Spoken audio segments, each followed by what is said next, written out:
going on, everybody? Welcome back to another episode of The Loud Bostonian. Today, I'll be doing my review of Rambo Last Blood. Rambo Last Blood is the fifth movie in the Rambo franchise, and obviously it picks up after the fourth movie. Now, it's been a few years since there was a John Rambo movie out there, and this movie picks up right where the last one left off. Well, not right where it left off, a few years after that, obviously, but John Rambo is now living at home in the United States, in Arizona, on his family ranch that he hasn't been back to since probably before Vietnam. And he has a fairly normal life for John Rambo. There is a woman living with him, and she has a granddaughter who is like 16, 17, 18 years old. I'm not really sure how old she is. And he's kind of like a father figure to this girl, and you see something in John Rambo that you haven't really seen in any of these movies. He feels for these people. He has a lot of an emotional connection to them, things that he hasn't done in most of these movies. I mean, Rambo 2, he does have that love interest for a little bit, but it's not quite the way that it is in this one. You truthfully feel that that this was his family, these people. And I'm not going to, this is a non-spoiler review, guys, I'll let you know right now, but I am going to just pretty much talk about my overall thoughts of this film and all the things that were just made it so good. So I guess that pretty much gives it away for me right there. But I loved this movie. I wasn't the biggest fan of the last one. I love the Rambo movies in general. First Blood and Rambo First Blood Part 2 are probably two of my favorite movies ever. In fact, I know a lot of people think First Blood's the best one, but for me personally, in my childhood, I gravitated towards Rambo 2 more than Rambo more than anything, and that's probably in regards to the fact that I had the VHS, the big VHS that was all red with like the fire in the background and Stallone like on the cover. I watched that so many times I probably wore the friggin' tape out, but. I was a huge fan of this franchise, and I was when I saw this trailer, I couldn't wait for this movie. Definitely one of my most anticipated movies of 2019, and it delivers, man. It is so good, and like I was talking about the family earlier, they are so crucial to this story, and they give a totally different side of John Rambo that you've never seen in any of these movies, and I gotta tell you, it makes me feel for the character even more. I loved Stallone's performance in this movie. The Rotten Tomato score in this movie is interesting to me. It's hovering around like 47%, like 50%. So 50% of critics love it, 50% of critics hate it.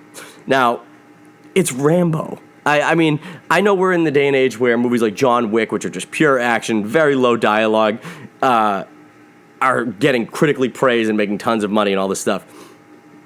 I'm curious what people thought Rambo was going to be. Because in my opinion, this new Rambo movie sits right in the same wheelhouse as the John Wick franchise, where it's just cool action, cool killings, and, mild dialogue. That's all it is. That's all any of the Rambo movies are. And this movie is great. I mean, it is a quick watch. This runtime of this movie is like not even 90 minutes. It is. I actually was shocked at how quickly I got out of that theater and got home to do this review. It's definitely one of those. It definitely harkens back to the classic Rambo style, 90s, 80s style action film where you don't need all the filler. You don't need all these massive things that are building up worlds or anything like that. It's fucking Rambo. And you just want to see Rambo go nuts and kill some people with a fucking bow and arrow. And you get it. He delivers, man. And this film is, like I said, it's a breeze to watch through. It's super quick. The death scenes are ridiculous. Like, Rambo goes above and beyond. If you thought the throat rip scene in the last Rambo was a little intense, there is a scene in this movie. This will be the only spoiler I give, I promise. There's a scene in this movie where he fucking straight up punctures a dude's shoulder, grabs his collarbone, snaps it, and starts pulling it out. Like, it is fucking gross. I was like almost throwing up in my popcorn bowl. It was so disgusting. And you just see the little bone in his face. Oh man, it was disgusting. But it was fucking awesome at the same time. This movie is incredible. It does this whole thing in this movie where, he's older. John Rambo's not the killing machine he used to be. He's not even the killing machine he was in the last movie because he's aged quite a bit and he's domesticated and he's got this Mexican gang is coming to his house for him, and he basically goes home alone on it. He sets up booby traps like you've never seen him do before. You've seen him hide. You've seen him in First Blood. He does set up a couple wooden stake traps and stuff like that.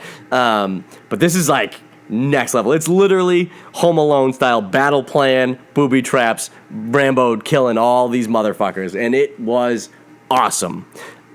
Anybody who likes the Rambo franchise, anybody who likes action movies, you need to get out there, do yourself a solid, and go and see this movie. I couldn't recommend it anymore if I tried. It is so good. That's going to do it for me, guys. Short video this week. Rambo was fantastic. Just like the movie, this review is short. But go out and see it. Like I said, it's a short watch. You're just not going to take up much of your time, and you're going to be happy you did. Like this video, subscribe to the channel, and I will see you guys next week.